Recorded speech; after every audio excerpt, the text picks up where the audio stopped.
Welcome back to r/JustNoHoa HOA, where people share stories about their crazy homeowner associations that make us feel better about not living in an HOA. And in case you are new around here, please don't forget to subscribe to the channel to join our awesome community. Without any further ado, let's dive right into the stories. And the first one is titled, I Fought the HOA and I Won. This story takes place in Ontario in the city of Kawartha Lakes, one of the worst municipalities in all of Ontario in which to live. There is poverty, crime, drug addiction, a culture of prideful ignorance, and die-hard partisan voters that will vote against their best interests time and time again. And if you paid attention to the news recently, their OPP detachment shot and killed a 1-year-old. The city council are looting their tax base to provide free educational opportunities for unqualified staffers they hired, holding secret meetings behind the public's back, and in one case spent $140,000 to fight a lawsuit that was levied against them after they blocked a brand new business's access road because some city council members owned a competing business. They were fined $70,000 and spent another $70,000 of taxpayers' dollars to appeal and lose. That is all the backstory. Suffice it to say, it is a city run by uneducated rubes and inhabited by the most apathetic voters I have ever encountered. My old man was an original property owner of an unassumed road for 50+ years. For the uninitiated, this means that although the city owned the road, they are not responsible for maintenance, grooming, etc. Beyond the scope of the limited service agreement they made with a single property owner, who we later found out forged signatures claiming he represented the entire road. The LSA basically meant they would do 2 gradings per year, though they only actually provided 1. About 20 years ago, some city idiots moved up on the road and decided they would create an HOA. They did not get insured, they did not incorporate, and they thought they could go around forging signatures on city documents and charging residents money for essentially nothing. It all came to a head about 10 years ago. My dad refused to pay them until the 2 chuckleheads in charge showed him how they spent the money. Rather than provide a fair accounting of the neighborhood funds, the president and the treasurer both decided they wanted to sue for the money owing. Well, we went to court and it turns out that you don't just get to declare yourself the head of an association that does not exist. It turns out you cannot collect money from the residents and spend it on cookware and paying their unqualified, uninsured friends to do road work. It turns out perjury is frowned on in a small claims court. They found out the hard way. I discovered in their court filings examples of perjury, fraud and general dishonesty. They manufactured documents and got caught doing so. They were given multiple options to settle in court but turned them all down, instead choosing to self-destruct in the most absurd and stubborn way available to them. None of their witnesses showed up. They brought literally no evidence with them to court, instead relying on the phrase, "It is not rocket science," and they somehow assumed the judge would accept, "It is not rocket science," as some kind of evidence or as somehow lending credibility to their claims. He didn't. The HOA lost and ended up owing us money. The HOA dissolved immediately afterwards, and if the story ended there, it would make sense but not be a very interesting story. But you are not here for just a good guys win story. You want satisfaction. Turns out one of those old men that fancied themselves in charge of the HOA could not accept defeat. Our driveway lights started to disappear and someone was blocking the culvert in the middle of the night and washing out the road in front of my dad's house. Minor vandalism was happening almost on a nightly basis. So I come home late one night and sure enough, this 70-year-old moron is trashing about in the April temperature swamp, having fallen in after blocking the culvert. You can see in this photo. He's got his shirt tangled in an underwater branch and cannot get out. We had to haul him out because he was so drunk and suffering from hypothermia that he could not even move.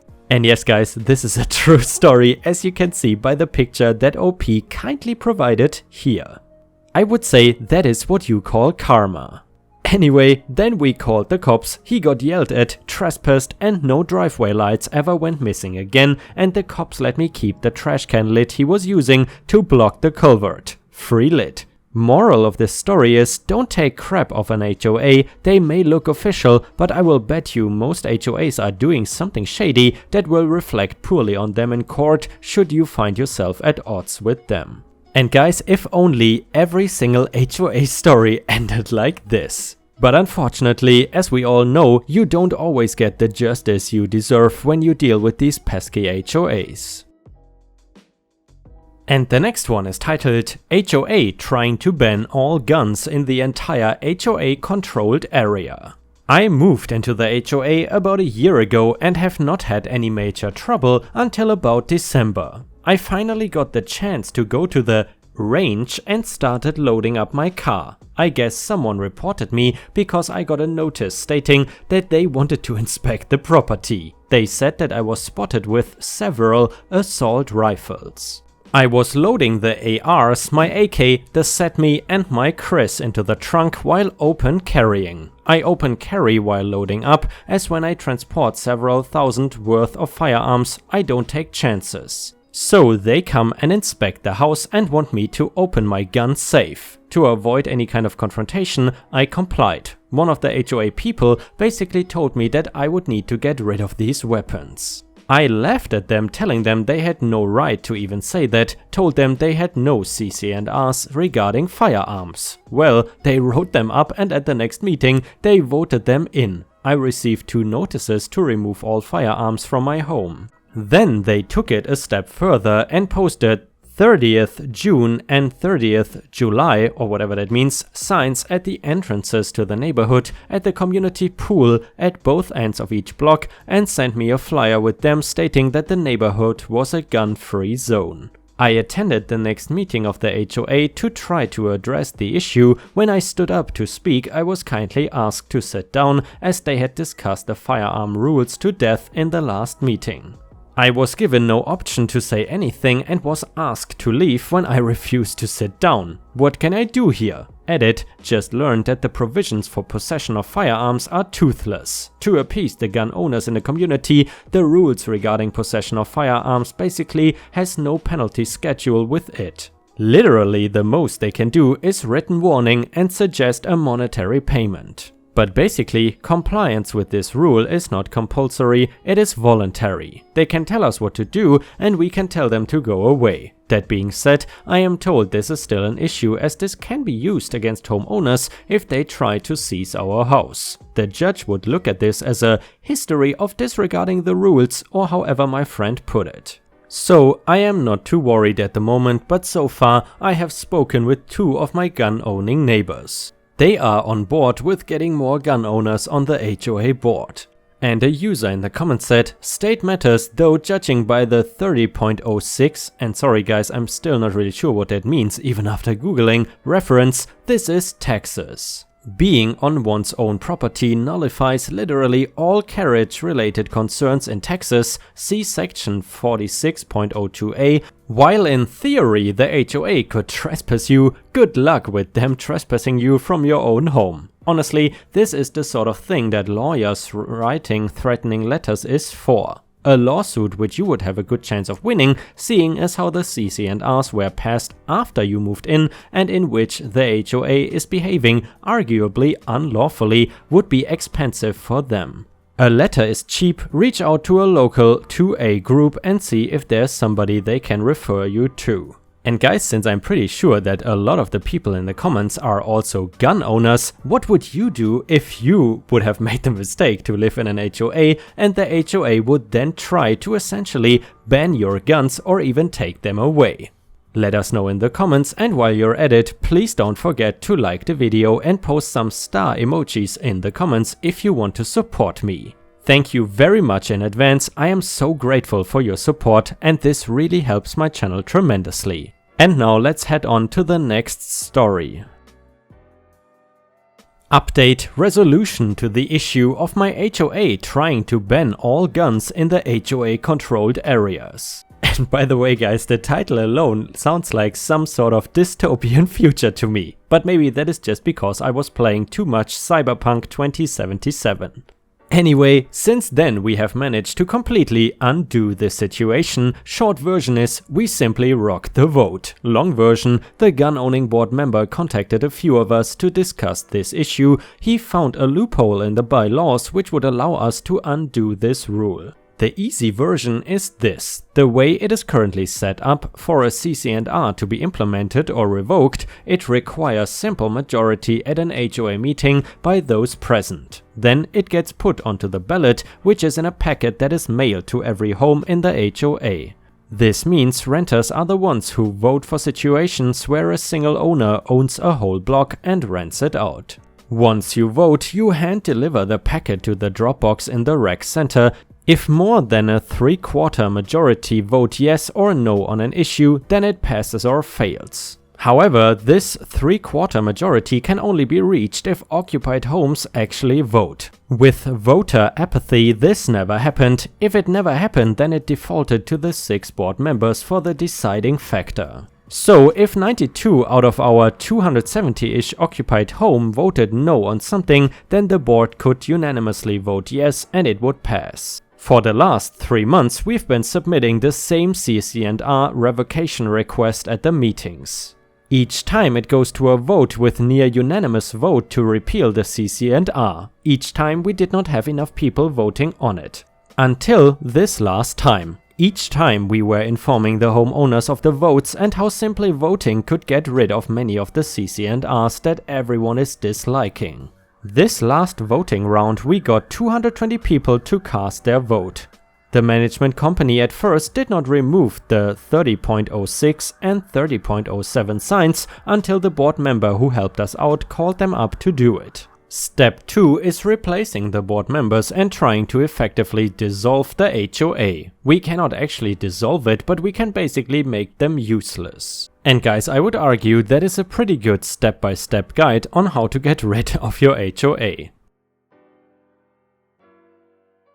And the next one is titled, "You want to report me to the HOA? Be my guest." We were living in a condo complex on the 2nd floor and my downstairs neighbor was this older couple. The lady had a heart condition, so she was always in and out of the hospital and I did my best to be respectful of her needs. I have 4 kids and unfortunately when you choose to live in the ground level unit, you have to deal with upstairs noise. I am pretty strict about how my kids play inside, so if there was ever excessive noise, it did not last long. Every now and then, the lady would text me asking if everything was okay and it was always just a tantrum. Back in August, my husband's maternal grandmother died and we were not informed and much less invited to the funeral. It is a whole thing. So, to help his siblings through their grief, we offered to host a lunch for his siblings after they went to the gravesite and did a little meeting there. I wanted to clean my porch off because hello, 4 kids are super messy. I texted my neighbor and very politely but firmly said, hey,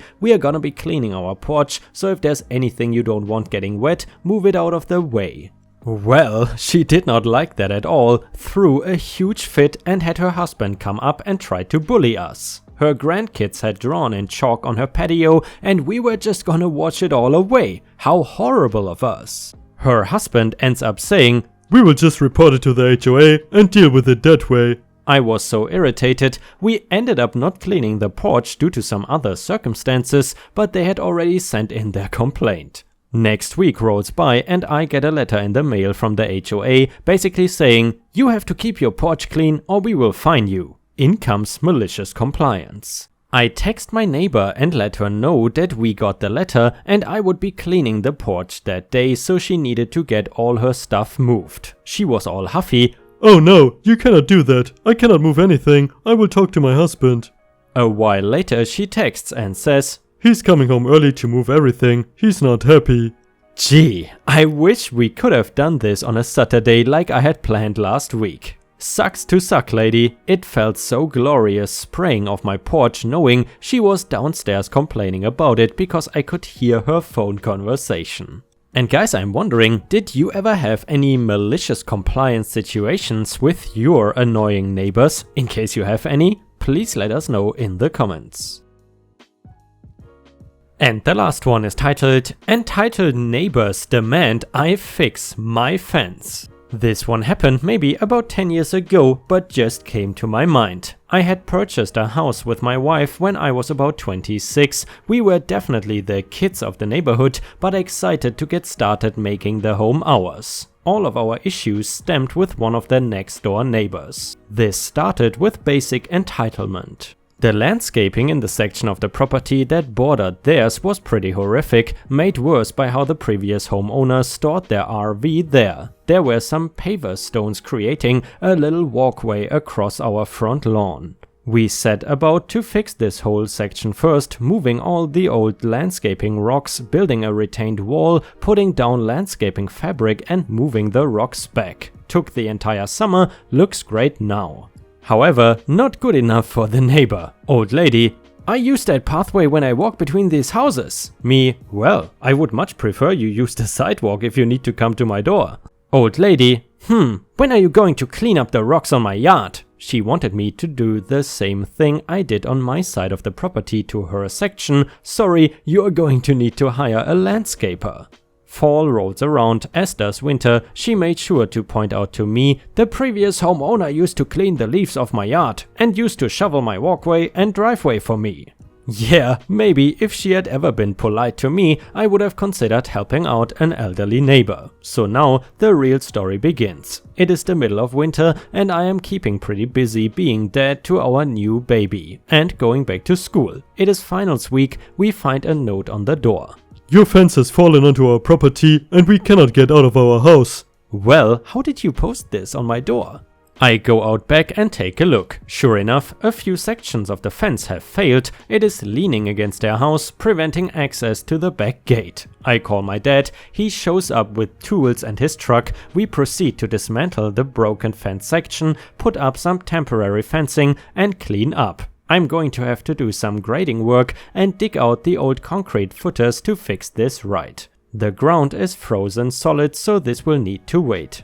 The next day I hear some commotion out by the fences. It is old lady and old man. Wife and I go to see what is going on. As we approach, they are both standing out by the temporary fencing, scowling, shaking their heads. No. Me: "Hi there." Old lady: "This is not acceptable." Me: "What do you mean? We put this up for snow, so..." But... Old lady: "You need to fix your fence." Excuse me? I need to fix my fence? Old lady: "Yes, this is not acceptable. This fence was here before we built our house." Total lie. Her house was built before mine. This is public record and I have documentation that shows this. It was provided to me during the sale. Me? What do you mean? This should suffice just fine for now, to keep the dogs out of each other's properties. OL: "You need to put up a 6-foot privacy fence." At this point I am just pissed. The fencing that borders my other neighbor's property has fallen before and we both work together and split the cost of the repairs. Me: "Oh, do I? Well, if it is my fence, I don't need to do anything. In fact, I could remove the rest of the fencing as you are claiming it belongs to me." OL: "No, you need to put up a 6-foot privacy fence." Me: "Says who? Not the state, not the city." OL: "The HOA says so." I have documentation stating the HOA was disbanded 20 years prior. Me: "There is no HOA. It was disbanded in 1987. OL: "Then who am I sending checks to every month?" Me: "I have no clue, but it definitely is not the HOA. Old lady: "Oh, it figures you wouldn't pay your HOA dues. You are the worst neighbor ever." Me: "I'm done here. There's no HOA and since you stated this fence is my property, I will do whatever I want with it. The only requirement here is that I keep my dog out of your yard and this temporary fence will do just fine." Old man: "I'm going to rip this fence down and then you see what happens when your dog comes onto my property." Old man is blind but has a very angry vibe to him and has NRA stickers all over his cars. I know what he is implying here. Me: "Sir, if you damage my property and lay one finger on my dog, I will have you thrown in prison so effing fast your head spins." Old lady: "What did you just say?" OM: "You come say that to my face." Yeah, right dude. I grab my wife and walk back into the house. A few days later, code enforcement shows up. They come out and inspect the fencing section. Code enforcement informs them there is no code that dictates any type of fence, and since he cleaned up all the debris, there's no code violation. Or is there? As I can see now, old man and old lady's backyard is 100% weeds. Some of these weeds are at least 6 feet tall. Some of these weeds are considered noxious, meaning you are legally required by the state to kill them and remove them. I sent a letter to code enforcement, and the next day I see old lady scowling at me, trying to drag a trash bag full of weeds out of her backyard. I did fix the fence a few weeks later, after finals, when the ground had thawed out a bit and I could do it right. And you know guys, just in my opinion, that is the beauty of just living in something like an apartment or a condo especially. If you don't want, you don't really have to deal with your neighbors, and you will never have any trouble with any sort of HOA. But then again, having your own house definitely has its perks, especially here in Thailand, where usually pets like cats or dogs are not allowed in condominiums. So essentially you basically have to get a house in case you want to have a cat. And guys, unfortunately we have already reached the end of the video. I hope you enjoyed today's stories, and if you haven't already, please also go to patreon.com/ripeyoutube, where I upload exclusive Reddit videos starting at just $3 a month. This is a great way to support me in case you are interested, and the chance for me to become independent from YouTube revenue. Thank you so much for watching. Please don't forget to subscribe and like the video, and I hope to see you again tomorrow.